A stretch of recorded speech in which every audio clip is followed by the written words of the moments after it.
Hi friends, welcome back to SNS tips. Today's recipe Telangana special sarvapindi. దీన్ని తపాల చెక్క అని కూడా అంటారు. ఈవినింగ్ స్నాక్స్లోకైనా మార్నింగ్ బ్రేక్ఫాస్ట్లోకైనా చాలా బాగుంటుంది. ఇంట్లోనే సింపుల్ ఇంగ్రీడియంట్స్తోని ఈజీగా ఎలా ప్రిపేర్ చేసుకోవాలో వీడియోని స్కిప్ చేయకుండా చూడండి. వీడియో నచ్చితే తప్పకుండా లైక్ చేయండి. ముందుగా ఒక కప్పు వరకు బియ్యం పిండిని తీసుకొని అందులోకి 2 to 3 స్పూన్స్ వరకు నువ్వులను యాడ్ చేసుకోవాలి. అలాగే ఇలా రాగిన పల్లీలను ఒక 2 to 3 స్పూన్స్ వరకు వేసుకోవాలి. అదేవిధంగా పచ్చిశనగపప్పును ఒక 1 స్పూన్ వరకు యాడ్ చేసుకోవాలి.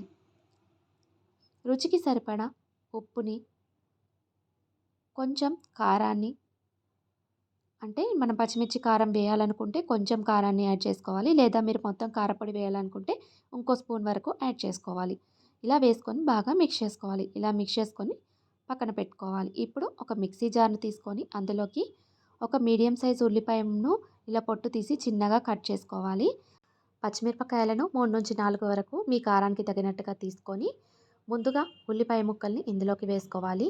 అలాగే ఈ పచ్చిమిరపకాయల్ని చిన్న చిన్న పీసెస్ లాగా కట్ చేసుకోవాలి.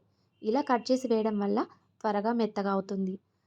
ఇప్పుడు ఇందులోకి ఒక పావు స్పూన్ వరకు జీలకర్రను కూడా యాడ్ చేసుకోవాలి.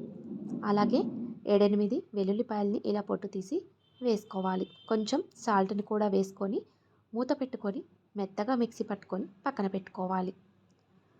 ఈ పిండిలోకి సన్నగా తరిగిన కొత్తిమీరను వేసుకోవాలి.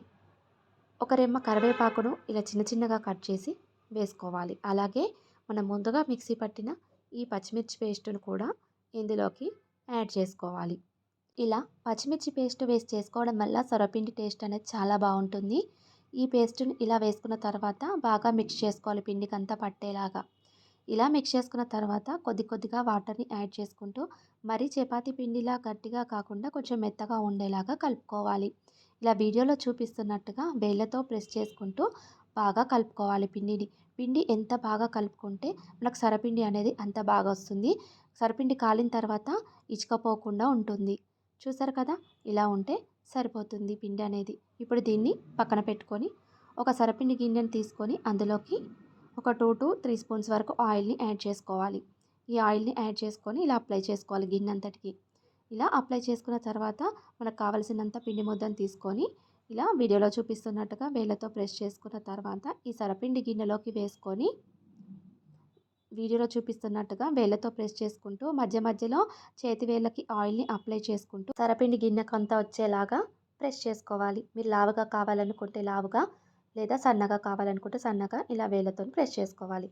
ఇలా ప్రెస్ చేసుకున్న తర్వాత మనము మధ్యలో హోల్స్ని పెట్టుకోవాలి. ఇలా హోల్స్ వేయడం వల్ల సరపిండి అనేది మధ్యలో మంచిగా కాలుతుంది. ఈ విధంగా చేసుకున్న తర్వాత ఒక 1 స్పూన్ వరకు ఆయిల్ని ఇలా మధ్యలో వేసుకోవాలి. అలాగే చుట్టూ కూడా వేసుకోవాలి. ఈ విధంగా వేసుకొని మూత పెట్టుకొని పక్కన పెట్టుకోవాలి. అలాగే మిగిలిన పిండిని ఇలా ఉండల్లాగా చేసుకొని పక్కన పెట్టుకోవాలి. ఇప్పుడు స్టవ్ పైన ఈ సరపిండి గిన్నెను పెట్టుకొని మూత పెట్టుకొని లో ఫ్లేమ్లో 5 మినిట్స్ వరకు కుక్ చేసుకోవాలి.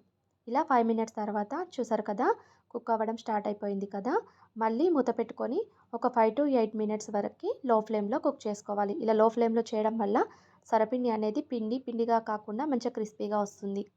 ఇప్పుడు 8 మినిట్స్ తర్వాత ఇలా ఎడ్జెస్కి మనం సరపిండి గిన్నెని తిప్పుకుంటూ కాల్చుకోవాలి. ఈ విధంగా కాల్చుకున్న తర్వాత స్టవ్ ఆఫ్ చేసుకోవాలి. స్టవ్ ఆఫ్ చేసి పూర్తిగా చల్లారిన తర్వాత మాత్రమే ఇలా సరపిండిని తీసుకొని ఒక ప్లేట్లోకి వేసుకోవాలి. చూసారు కదా ఎంత బాగా వచ్చిందో క్రిస్పీగా. అలాగే మిగిలిన సరపిండిలను కూడా ఇదే విధంగా మనము సరపిండి గిన్నెలోనే కాకుండా ఇలా కేక్ చేసే గిన్నెల్లో కూడా చేసుకోవచ్చు. పిల్లల కోసం ఇలా చిన్నగా కూడా చేసుకోవచ్చు. చూసారు కదా ఎంత బాగా వచ్చిందో. అలాగే మిగిలిన వాటిని కూడా ఇదే విధంగా చేసుకొని ప్లేట్లోకి సర్వ్ చేసుకోవాలి. అంతే, ఎంతో టేస్టీ అయిన తెలంగాణ స్పెషల్ సర్వపిండి రెడీ అయిపోయింది. ఈ స్నాక్స్ రెసిపీ మీకు నచ్చినట్టయితే తప్పకుండా లైక్ చేసి షేర్ చేసి సబ్స్క్రైబ్ చేయడం మాత్రం అస్సలు మర్చిపోవద్దు. Thanks for watching.